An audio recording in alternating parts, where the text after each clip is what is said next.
It's a rivalry older than most of us, forged in the hardwood battles from the 70s, reunited in the 80s, and now reborn in 2025. Two of the NBA's original franchises. Two cities that don't like each other, and now they meet again in the second round of the NBA playoffs. Yo, what's up, Knicks Nation? It's your boy Anthony, and the Knicks are officially moving on. But let's be honest, it took longer than expected. Detroit gave us a fight, a real one, physical, ugly, but we came out standing. Meanwhile, up in Boston, the Celtics handled business. 5 games, boom, the Magic gone. Tatum, Brown, they locked in and got the job done. Look, this isn't just another series. This is legacy stuff. I mean, from Clyde and Willis battling Havlicek and Cohen's to the trash talk between KG and Melo, Knicks versus Celtics always hits different. And now it's Brunson, Cat, OG, Mikal, ready to prove that, look, we belong in the East. You made the moves for Cat. You made the moves for Mikal.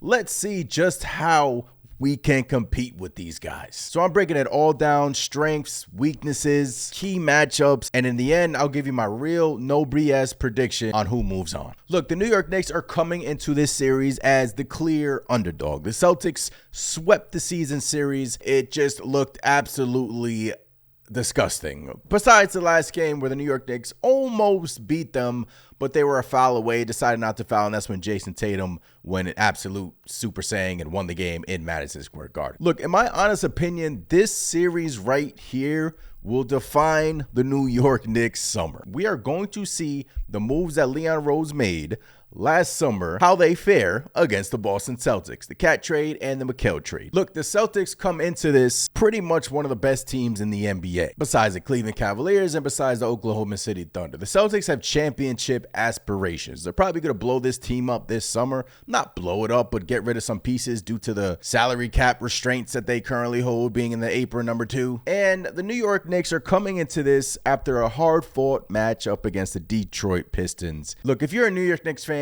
you have to figure this is going to be one of those series that the New York Knicks, in order for them to win, have to play perfect. Perfect. A+ all around. They cannot have any mix-ups. This Boston team is no joke. But at the end of the day, the New York Knicks have the talent. They just haven't put it all together. I get it. It's early May. I just need to see how it looks in this series. Do we get swept? Do we give them a fight?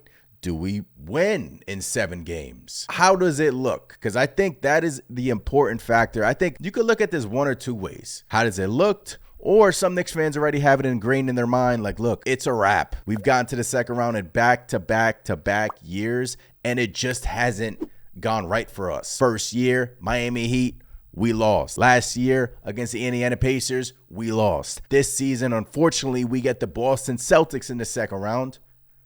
What is there to come? So I just need to see this New York Knicks team play as a unit and play as a team. I mean, look, they're not really getting any type of production from their bench. You know, the Celtics, they have a lot of players that could put the ball in the basket. Look, the head of the snake on Boston is Jason Tatum. They have Jaylen Brown, Kristaps Porzingis. Look, the injury situation with Jrue Holiday, we don't know, but I'm assuming that he will play. Horford, they have Luke Cornett, Derek White, Peyton Pritchard. It goes on and on and on. Sam Hauser, who really couldn't hit anything in round 1. They have a legit squad. And the New York Knicks, look, you know their starting 5 is as talented as they come. The problem is this coaching staff just really hasn't maximized everyone up to their abilities thus far. Again, it is the beginning of May, and this New York Knicks offense just looks stagnant at times, and they're not clicking at times. And I point that to the coaching. This coaching staff hasn't really utilized the bench. You know, Tom Thibodeau's stubborn regarding that. So it's all up to the starters. And it starts with number 11, Jalen Brunson. How does Jalen Brunson dictate the game? How does he get everyone else involved? Does he get OG involved early? Cat, Mikal. Look, we have the 2 wings to combat the Boston Celtics. But in the regular season, it just looked like we were the lesser team. It looked like Boston was playing with the G League team. Now, Knicks fans, you can say the last game we played against Boston, granted they were without Kristaps Porzingis, we gave them a fight and we should have won that basketball game. Unfortunately, the Knicks decide not to foul and we lose. A loss is a loss. You know the record between the Boston Celtics, the Cleveland Cavaliers, and the Oklahoma City Thunder. I don't have to repeat myself. We're winless against them. So in essence, if you're being real here, you're thinking to yourself, how do the New York Knicks beat this team? How do we even win 2 or 3 games against this team? It can be done. The Magic got 1, almost got 2 The Boston Celtics go through these little funks where they just play not their brand of basketball, where they just go through these funks and they don't hit shots and they just don't feed well off of one another, and they just look like they're beatable at times. And I've looked around, I've scoured around the NBA world, and a lot of people have said, like, this Boston team looks beatable this year. Well, how do the Knicks beat them? You got to shoot the ball well against this team. You got to hit your open shots. You got to move the ball. And defensively, in my opinion, they are going to score. Like, they are going to score. You just have to hope that you have some type of plan to stop Jason Tatum's playmaking, to stop Jaylen Brown's playmaking, and Porzingis is having an off game. You just have to hope that in a 7-game series, you throw them off their game so much that it just gets them nervous, gets them rattled, and, you know, the Knicks can steal a couple of games, a few games, maybe even win the series. You have to hit your open shots against this team. Boston loves to take open threes. And what do the Knicks do poorly? Defend the three. So it is a recipe for disaster in essence, right? This Knicks team can throw wrinkles at the Boston Celtics. Do they start a Mitchell Robinson alongside Karl-Anthony Towns? Me personally, I would against the Boston Celtics because Josh Hart is too small against this team. He cannot guard Jason Tatum. He cannot guard Jaylen Brown. He is too small against this team, and the Boston Celtics have handled that matchup every time Josh Hart has been on the floor. So I would personally go throw the wrinkle out there. Every series is different. Mitch, you're starting. You have to be strategic with this team. You have to play chess, not checkers, against the Boston Celtics.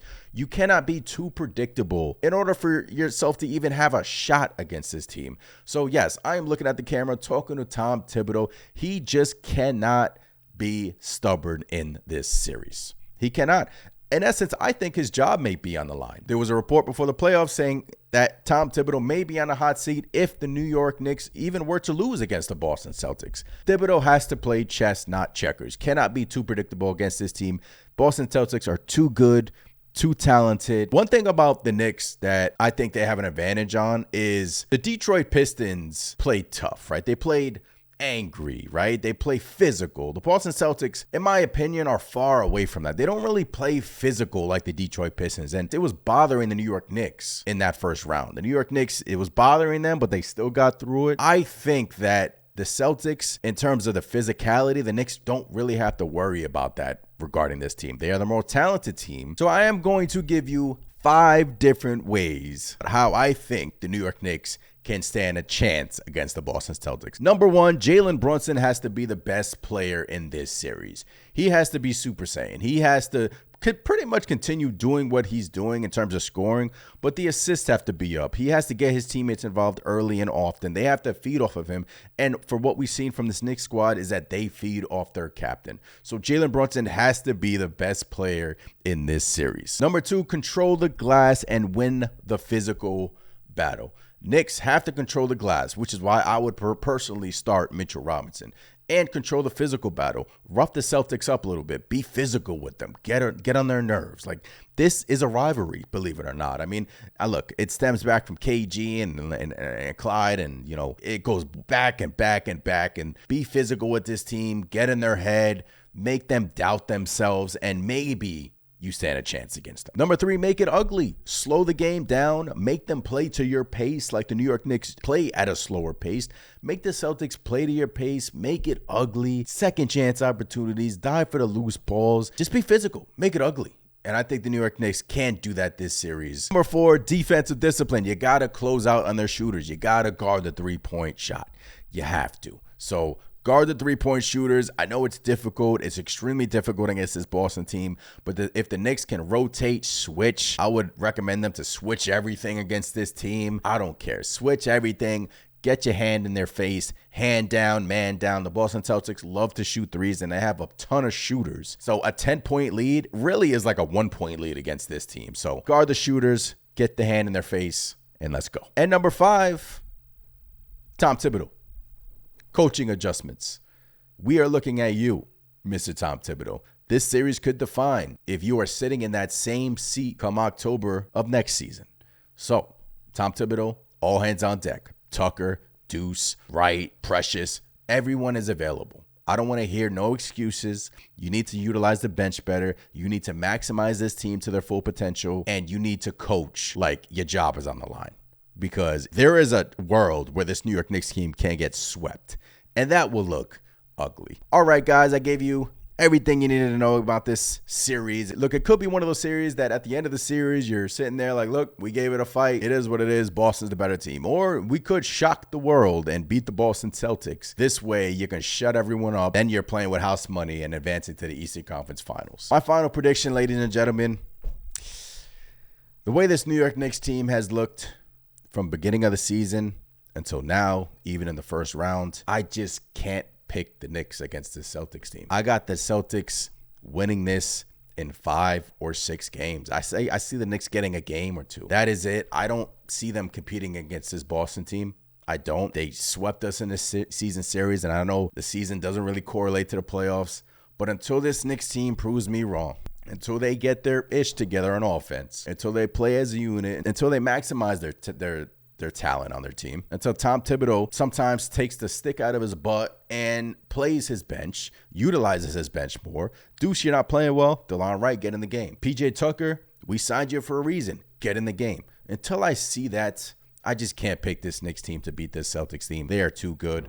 And you guys know me. I've been picking the Knicks every single series from the last couple of years. But this one, I just can't do it. Let me know in the comments below. I don't know.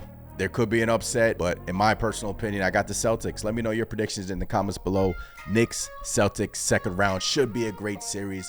Subscribe if you haven't done so already. Smash the like button. Hit the notification bell. We'll be going live after every single game. I'll catch you guys next time. Let's go, Knicks. Peace.